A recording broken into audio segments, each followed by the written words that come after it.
오늘은 유다서 24절 25절의 말씀을 통해서 하나님의 축복과 약속이라는 제목을 가지고 함께 은혜를 나누고자 합니다. 이 유다는 그 당시에 핍박받는 성도들에게 복음의 은혜를 전하려고 하다가 그것보다 더 시급한 것이 바로 믿음의 도, 힘써 싸워라 하는 그 마음을 가지고요. 그 당시에 성도들에게 믿음으로 경고히 서라, 믿음으로 힘써 싸워라 하는 권면으로 이 유다서를 다시 바꿉니다. 그래서 이 유다서는요, 마지막 세대를 사는 성도들에게 어떻게 살아야 할 것인가를 우리에게 가르쳐주고, 시대가 마지막 때가 되면 어떤 현상이 나타나는가를 우리에게 가르쳐줍니다. 굉장히 짤막한 한 장짜리 25절까지의 아주 간략한 글이지만 이 내용이 마치 요한계시록의 서편과도 같고요. 그 다음에 마태복음 24장에 우리 주님께서 마지막 때가 어떤가 한 것을 경고했던 그 메시지가 이 안에 있습니다. 먼저 마지막이 되면 혼란한 시대가 다가옵니다. 세상이 마지막에 혼란합니다. 그 다음에 마지막이 되면요, 분열의 현상이 일어납니다. 또 마지막이 되면요, 미혹하는 현상들이 많이 나타납니다. 우리가 오늘날 이 세 가지 현상을 보면은요, 우리에게 지금 다 닥쳐 있습니다. 세상이 굉장히 혼란합니다. 그래서 무엇이 옳은지 무엇이 그른지를 잘 모르고 혼탁한 세상에 살고 있고요. 그다음 분열 현상이 일어납니다. 그러니까 극과 극이 됩니다. 좌우 극이 됩니다. 그 다음에 사탄이 미혹합니다. 우리의 영혼을 빼앗아 갔듯이 미혹합니다. 한 마음 된다는 것, 우리가 믿음 안에서 하나 된다는 것, 우리 하나님이 기뻐하시잖아요. 근데 교회도 믿음 안에서 분열됩니다. 그러니까 이거 양극화되는 거죠. 그러니까 좌우로 치우치는 거죠. 그렇게 되면 온전한 신앙을 갖기 어렵습니다. 국론도 마찬가지입니다. 국론이 분열이 되면요, 이 위급한 상황이 오는 겁니다. 그 다음에 혼란해집니다. 혼란. 여러분, 우리가 오늘날 편안하게 삽니까? 편안하질 않아요.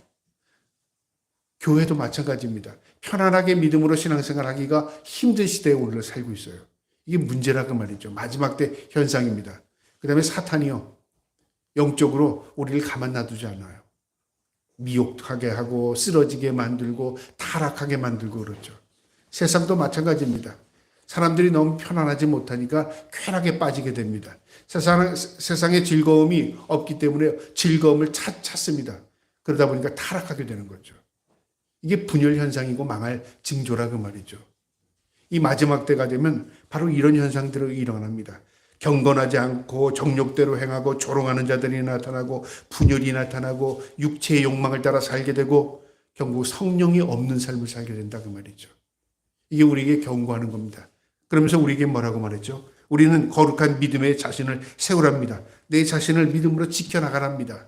그럼 하나님께서 우리를 지켜주신다 그 말이죠. 이제 오늘 이 24절 25절의 내용은요, 이 유다서를 마지막에 유다가 하나님의 이름으로 백성들을 축복하는 내용과 하나님이 우리를 반드시 지켜주실다 하는 약속의 내용이 이 안에 들어가 있습니다. 그래서 우리가 믿음으로 살면, 우리가 신앙을 가지고 살면 하나님께서 우리의 믿음을 지켜나감에 따라 하나님께서 우리를 지켜주십니다. 약속입니다. 하나님께서 이스라엘 백성에게도 약속을 하셨잖아요. 내가 나를 믿고 나를 따르고 내 말대로 살면, 하나님 말씀대로 살면 하나님께서 이스라엘 민족과 함께 하시겠다고 했습니다. 임마누엘이죠. 그리고 그들을 인도하시겠다고 말씀하셨습니다. 그리고 그들에게 복을 주시겠다고 약속하셨습니다. 그러니까 하나님의 백성은 하나님 말씀대로 살고 하나님은 그 이스라엘 백성을 지켜주시는 게 언약입니다. 그 약속입니다. 이 언약은요, 우리에게도 우리가 믿음의 후손으로서 우리에게 주는 언약이 동일합니다. 우리가 하나님의 말씀대로 살면 하나님 우리 지켜주십니다. 오늘 이 말씀이 바로 그 말씀입니다. 그럼 24절부터 한번 보겠습니다. 24절에요. 뭐라고 말하냐면 능히 너희를 보호하사 거침이 없게 하시고, 능히 보호하신다는 건 충분히 우리를 보호하고도 남는다 그 말이죠. 하나님은 능력이 있기 때문에 지키시는데 힘겨워하지 않으셔요. 우리를 보호하시는데 벅차하시지 않는다 그 말이죠. 능히 충분히 우리를 지키시기도 남는다 그 말이죠. 그게 하나님의 능력입니다. 하나님의 능력으로 우리를 보호하신답니다. 여기서 이 보호라는 말은 뭐냐면요, 헬라어로 필라소라는 말인데 동사입니다. 군사적 용어입니다. 안전으로 지킨다, 안전하게 지켜나간다 그 말이죠. 우리 군인들이 이 나라를 지키지 않습니까? 그러면 단회적으로 지키나? 오늘만 지키고 내일 지키지 않습니까? 아닙니다. 지속적으로 지켜나갑니다. 나라가 보존될수록 나라가 서 있는 동안은 계속적으로 지켜나가는 겁니다. 만약에 이 나라를 지키지 않으면 나라가 언제 침공을 당할지, 언제 위급을 당할지 모르는 거죠. 마찬가지입니다. 하나님께서 우리를 지속적으로 지켜나가겠다는 겁니다. 그래서 이 단어는 어떤 의미를 가지냐면 호위하신다, 돌보신다 그 말이죠. 마치 하나님께서 우리의 보디가드가 되신 것처럼. 자, 근데 무엇으로부터 지켜나갈까요? 사탄으로부터 지켜주시죠. 근데 여기서 지킨다는 말은 뭐냐면요, 우리가 타락으로부터 지켜주신다는 의미가 강합니다. 또 우리가 죄악으로부터 우리를 지켜주신다 그 말이 강합니다. 우리는 지켜준다는 것을 항상 어떻게 했냐면요, 나는 가만히 있는데 제3자가 나를 지켜주면 나는 그저 그거의 도움으로 나는 내 멋대로 살아가는 것으로 착각합니다. 아닙니다. 나를 지키신다는 것은요, 내 영혼을 지키는 겁니다. 가장 큰 겁니다.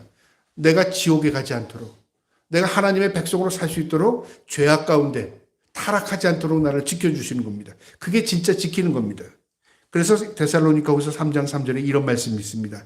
주는 미쁘사 너희를 굳건하게 하시고 악한 자에게서 지키시리라. 악한 자에게서.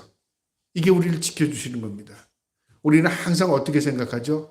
먹을 것, 입을 것, 그 살아갈 것, 이것에서 풍부하면, 여유가 있으면 하나님께서 날 지켜주시는가 보다, 내가 평안하니까 라고 생각할지 모르지만, 우리가 진정으로 우리가 지킴을 당하는 것은요, 지킴을 받는 것은 악한 세력으로부터 내가 타락하지 않도록 지켜주시는 것, 그것이 진정으로 지켜주시는 겁니다. 그래서 때로는 우리가 내가 달라고 하는 것도 주지 않을 때가 있습니다. 내가 타락할까 봐, 내가 죄악에 빠지지 않게 하기 위해서.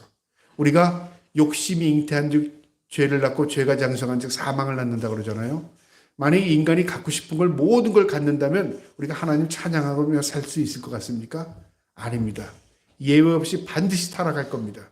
하나님, 내가 많은 것 누리고 살고 싶습니다. 내가 좋은 것 먹고 살고 싶습니다. 내가 하고 싶은 거 다 하고 싶습니다. 하나님께서 그것을 허락하신다면, 만약에요, 우리 인간이 그걸 누리고 살면서 하나님이 계시다고 우리가 인정하고 하나님 감사합니다 할 것 같죠? 그렇지 않습니다. 인간의 속성이 타락하기 때문에요, 내가 누리고 살면서 하나님을 점점 멀어집니다. 그게 인간의 본성입니다. 그래서 하나님께서 우리를 타락하지 않도록, 우리에게 죄에 빠지지 않도록 우리에게 적당한 은혜를 베푸시는 겁니다. 그러니까 인간의 언어의 한계지만 적당이라는 건 뭐죠? 딱 나에게 알맞게 그 말이죠. 그 알맞게 하나님께서 우리에게 누리고 살 수 있도록 은혜를 베풀어 주시는 겁니다. 그래서 우리가 하나님 앞에 우리의 인생을 맡기는 것이라는 건 뭐냐면요, 내 형편과 처지의 모든 것도 하나님께 맡기는 겁니다. 내가 하나님을 끌어들여서 내가 욕심을 채우는 게 아니라 내가 하나님의 뜻 가운데서 나의 모든 삶을 주관하신 하나님께 나의 인생을 맡기고 사는 것입니다. 그것이 하나님이 우리를 지켜주시는 겁니다. 시편 23편 4절에요. 내가 사망의 음침한 골짜기로 다닐지라도 해를 두려워하지 않는 것은 주께서 나와 함께 하심이라. 주의 지팡이와 막대기가 나를 안위하시나이다. 내가 사망의 음침한 골짜기를 다닐지라도, 나도 모르게 음침한 무서운 길, 절망의 길을 다닐지라도 그 말이죠, 하나님께서 나와 함께 하신답니다. 나는 그곳에 있지만 하나님도 그곳에 계시다 그 말이죠. 그러면서 어떻게 하신다고요? 지팡이와 막대기로. 지팡이는 뭐냐면요, 인도하시는 거. 막대기는 내가 수렁에 빠질 때 내 목을 걸어서 끌어당기는 겁니다. 양을 수렁에 빠질 때 이 지팡이 끝에 둥그런 부분이 있습니다. 그것으로 목을 걸어서 끌어당깁니다. 그러니까 철저하게 내가 옳은 길로 갈 수 있도록 인도해 주시는 분이 하나님이라 그 말이죠. 그게 나를 온전히 지켜주시는 겁니다. 또 시편 121편 3절에는요. 여호와는 너를 실족지 않게 하시며 너를 지키시는 이는 졸지도 아니하시도다. 여러분, 우리는 밤이 되면 졸거나 잡니다. 우리는 피곤하면 의식 없이 쓰러집니다. 그러나 하나님은 결코 그렇지 않답니다. 우리를 지키시는 것이 어느 정도가 아니라 우리를 눈동자와 같이 지키신답니다. 그리고 우리를 영원부터 영원까지 지켜주신답니다. 이게 하나님의 약속입니다. 어떻게 하는 자에게요? 믿음으로 사는 자에게. 하나님께 내 인생을 맡기고 사는 자에게. 그러니까 우리의 모든 짐을 하나님께 맡긴다. 맡긴다는 이 언어의 뜻은 굴려버린다 그 말입니다. 하나님께 내 모든 염려를 굴려버리는 거예요. 내 염려는 내게 아니라 하나님께 가 있는 거죠. 내가 굴려버렸으니까 하나님 우리에게 뭘 주셔요? 평화와 위로와 나를 지켜주시는 게 하나님의 역할입니다. 역할을 잘 모르는 거죠. 나는 안 굴려버리면서 내 문제를 내가 가지고 있으면서 하나님께 지켜달라고 한다면 하나님 뭐라고 말씀할까요? 네 문제를 나에게 맡겨.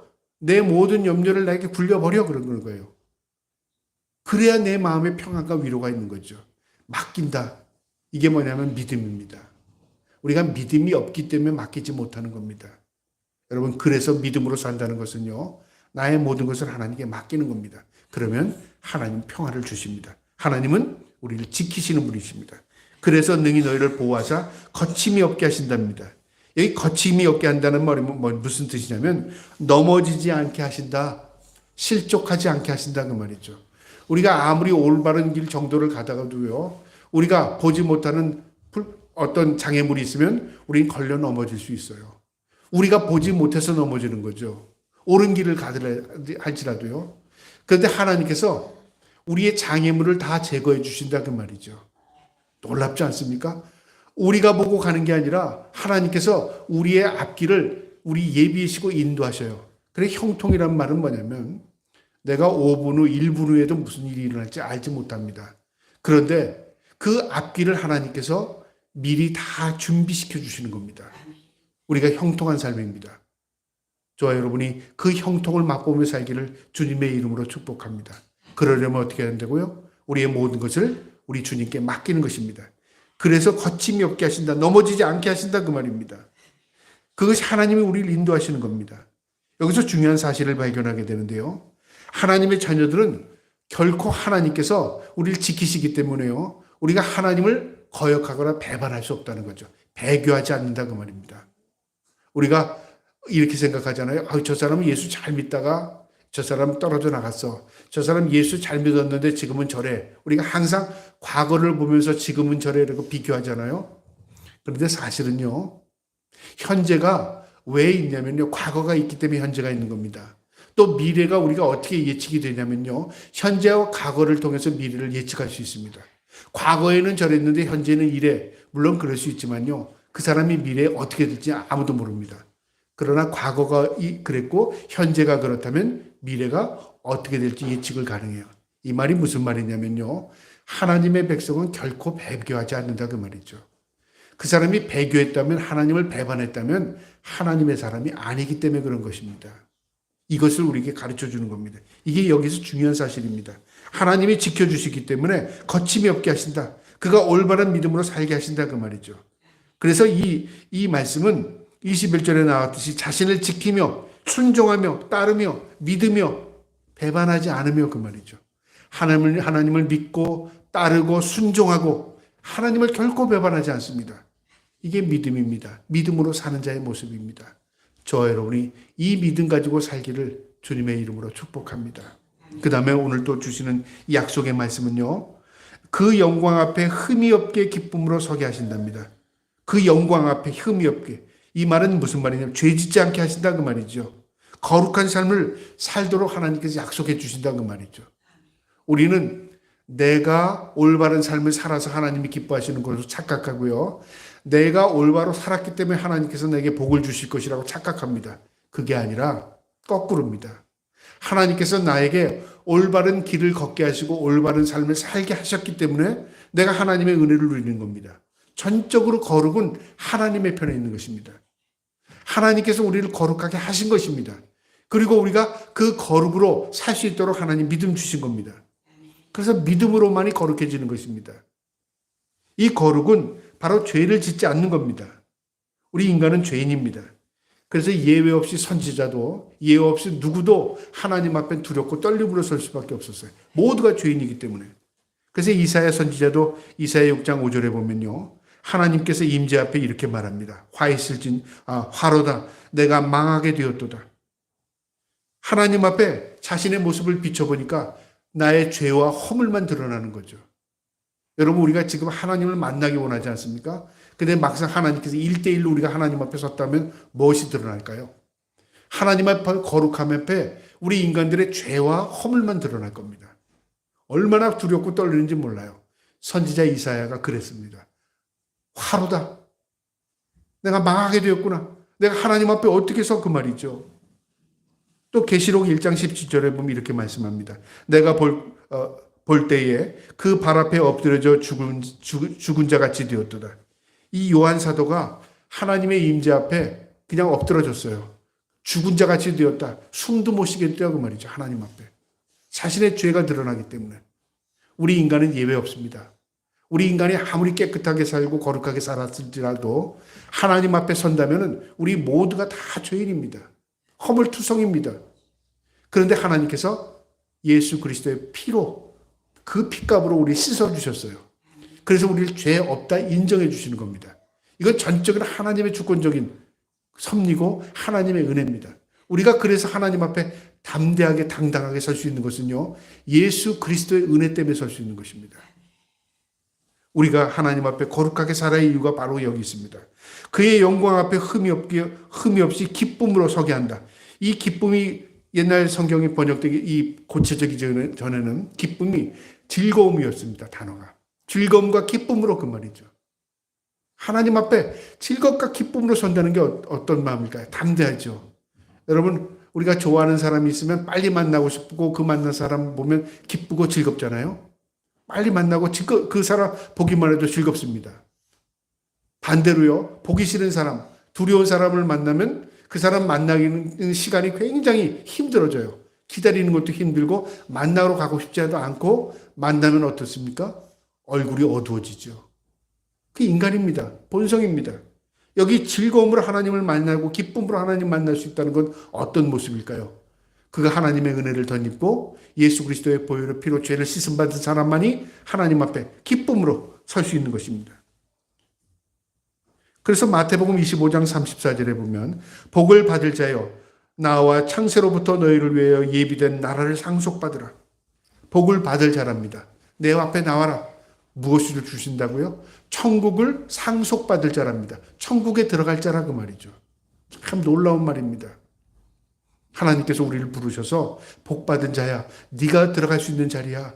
너만이 들어갈 수 있는 자리야. 이렇게 인정해 준다는 건 놀랍지 않습니까? 내가 들어갈 자격이 있어서 들어가는 게 아니라 하나님께서 우리를 상속해 주신답니다. 예수 그리스도의 은혜로. 그래서 우리가 믿음으로 산다는 것은요, 예수 그리스도의 은혜 아래서 하나님의 기쁨이 되는 삶을 사는 것입니다. 그게 믿음입니다. 계시록 7장 17절에 보면요, 그날에 하나님께서 너희 눈에서 모든 눈물을 씻으실 것이요 모든 눈물을 씻을 것이랍니다. 그날이 언제죠? 죽음의 날, 심판의 날, 우리가 주님 앞에 서는 날, 우리 눈가의 눈물을 씻기신답니다. 이 눈물을 씻긴다는 게 무슨 말이냐면 하나님의 위로가 있다 그 말이죠. 그래서 요한계시록에 보면 그날에 하나님께서 너희 눈에서 모든 눈물을 씻을 것이랍니다. 우리가 눈물을 흘리는 거예요. 절망했던 것, 슬펐던 것, 고통스러웠던 것. 눈물이 나는데 주님이 눈물을 닦여주신다. 위로해 주신다 그 말이죠. 여러분, 그 위로를 소망하며 바라보기를 주님의 이름으로 축복합니다. 여러분, 그 소망이 없다면 우리가 이 땅에서 믿음으로 살 이유가 없죠. 그런데 하나님께서 우리가 그 위로를 약속하셨어요. 우리의 눈가의 눈물을 씻기신답니다. 그래서 살만한 세상이 이겁니다. 어떤 상황 가운데서 우리가 절망하지 않아야 할 이유는요, 이 세상이 전부가 아니라 이 세상이 우리가 있는 영원한 즐거움을 주는 세상이 아니라 그 말이죠. 오히려 어떤 면으로는요, 이 땅은 그림자와 같은 세상입니다. 실체가 아닐 수도 있어요. 여기서 말하는 실체는 우리가 만지고 뭐 이런 실체가 아니라 진짜 영원한 길이로 비하면 우리가 이 땅에서 사는 세상은 기껏해야 100년 안짝입니다. 그러나 하나님께서 우리에게 주시는 천국의 영원한 세상은 그 길이가 비교할 수 없습니다. 그래서 진짜는 뭐죠? 천국입니다. 우리의 그 그림자의 역할을 하는 건 이 땅에서의 삶입니다. 그래서 성경은 뭐라고 말하냐면 나그네 인생이랍니다. 나그네는 거쳐가는 거죠. 이 세상은 나그네 인생입니다. 영원한 집이 아니라 그 말이죠. 그래서 우리가 항상 이 땅에 살지만 소망을 하나님께 두고 천국을 소망하고요. 그래, 내 육신의 장막은 언젠간 벗어질 거야. 내가 이 땅에서의 고통은 언젠가는 다 하나님 앞에 위로와 눈물을 씻기는 날이 있을 거야. 그런 마음으로 살며 견뎌낼 힘이 생깁니다. 저 여러분이 그 소망 가운데 살기를 축복합니다. 그 다음에 25절에 보면 곧 우리 구주 홀로 하나이신 하나님께, 우리 구주 홀로이신 하나님께, 이것은 창조주는 오직 한 분이시다 그 말입니다. 세상을 다스리시는 분은 오직 한 분이시다 그 말이지요. 세상을 창조하신 분은 유일하신 하나님이십니다. 근데 그분이 선하신 분이에요. 그리고 그분이 우리를 택하셨어요. 그리고 그분이 우리의 삶을 통해서 영광 받으십니다. 이 너무너무 놀랍지 않습니까? 그 하나님이 우리를 아시고 모래알처럼 많은 수많은 이 인류 가운데 우리를 택하셔서 하나님 자녀를 삼으셨어요. 그리고 그분이 우리를 구원하기 위해서 독생자 외아들을 우리에게 주셨습니다. 그리고 그 대가로 우리를 구속해내셨어요. 생각만 해도 너무너무 놀라운 겁니다. 그 은혜를 우리가 입은 자들입니다. 그분은 홀로 하나님이십니다. 그런데 우리 주 예수 그리스도로 말미암아 그 하나님께서 예수 그리스도 때문에 우리를 통해 영광과 위엄과 권력과 권세가 영원히로부터 이제부터 영원히 있을지어다. 그 예수 그리스도를 통해서 우리를 구원하시고 그 예수 그리스도를 통해서 우리 영광을 영원한 천국을 약속하시고 그분은 지금도 이 땅을 다스리시고 지배하시고 그 권력 아래 세상을 두고 계셨다 그 말입니다. 참 어려운 얘기입니다. 그런데 여기 보면 하나님의 속성을 영광, 위엄, 권력, 권세, 영원토록 이 단어를 사용합니다. 여기서 먼저 이 영광과 위엄은 하나님의 그 위치입니다. 하나님은 영광스러운 존재입니다. 세상에 영광스러운 건 없습니다. 오직 하나님만이 영광스럽습니다. 그리고 하나님이 함께 하시는 곳에 영광이 임합니다. 우리가 어떤 빛이 있으면 빛 옆에 드러나는 게 있잖아요. 그 모든 것들이 영광스러워질 수 있는 것은 하나님이 계시기 때문에 영광스러워지는 것입니다. 그 다음에 그분이 위엄입니다. 위엄. 그분은 그 어떤 것도 비교할 수 없는 존재입니다. 동등한 존재가 없습니다. 하나님과는. 그런 특별히 위엄이 있으신 분이십니다. 그 자체, 하나님이라는 이름 그 자체가 위엄이 있습니다. 세상에 둘도 없습니다. 누구도 하나님과 비교될 수 있는 존재는 없습니다. 그분이 하나님이시라 그 말이죠. 그 다음에 권력은 뭐냐면 크라토스라는 말인데 힘, 권능, 세력을 가지고 있습니다. 절대적인 능력을 가지고 계시다 그 말입니다. 세상에 어떤 것도요, 앞으로 5분 후에 무슨 일이 일어날지, 앞으로 일어날 것에 대해서 예측은 가능할지 모르지만 이렇다고 단정질 수 있는 사람 아무도 없습니다. 어떤 것도요. 그런데 하나님은 앞으로 어떻게 된다는 것을 미리 우리에게 얘기해 주셨어요. 어디서 그런 얘기를 해주셨죠? 심판을 얘기해 주셨어요. 구원을 얘기해 주셨어요. 천국을 얘기해 주셨어요. 다 앞으로 되어질 일들입니다. 앞으로 우리가 볼 요한계시록은 앞으로 되어질 일들에 대해서 하나님께서 미리 요한 사도를 통해서 다 얘기해 주셨어요. 그러니까 성경은 우리에게 과거와 현재와 미래를 다 보여주신 겁니다. 그럼 우리는 어떻게 살라고요? 그 말씀을 믿고 믿음으로 살아라고 말이죠. 그럼 하나님께서 우리 그 말씀대로 사는 자들을 하나님 구속해 나가시겠다는 약속입니다. 세상에 물어볼 거 없습니다. 우리 인간이 아무리 머리를 써서 무엇인가를 발전시켜도 그것 때문에 또 불안해지는 시대가 우리에게 앞으로 닥쳐오는 겁니다. 그러나 하나님의 권능은 인간이 근접할 수 없는 것이고요. 그 세상의 어떤 것도 하나님의 권능과 능력에 비교할 수 없는 것입니다. 그 권능입니다. 권세. 그 다음에 권세는요, 지배권을 의미합니다. 여러분, 그 지배권은 누구도 침범할 수 없습니다. 우리 권한, 그건 내 거야. 그건 내 소유라 그 말이죠. 하나님의 주권이 권세입니다. 하나님의 권한이 있다 그 말이죠. 세상을 만드신 분이 하나님이십니다. 그래서 하나님께서 주시기도 하고 거두시기도 한답니다.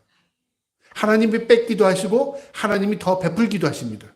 모두 하나님의 주권적인 섭리입니다. 하나님이 하실 수 있다 그 말이죠. 우리가 그것을 믿는 것이 믿음입니다. 그런데 우리는 그것을 믿지 않아요. 무엇만 믿습니까? 내가 소유한 것만 믿어요. 내가 가지고 있는 게 전부라고 생각해요. 그게 더 가지려고 하는 거죠. 이게 어리석은 것입니다. 하나님은 권세를 가지고 계십니다. 하나님 권력을 가지고 계십니다. 그 다음에 하나님은 영원 전부터 영원까지 계시는 분이십니다. 영원부터 영원까지. 세상의 시작과 세상의 모든 것들이 하나님의 주권 아래 있습니다. 시작과 끝은 하나님 안에 있습니다.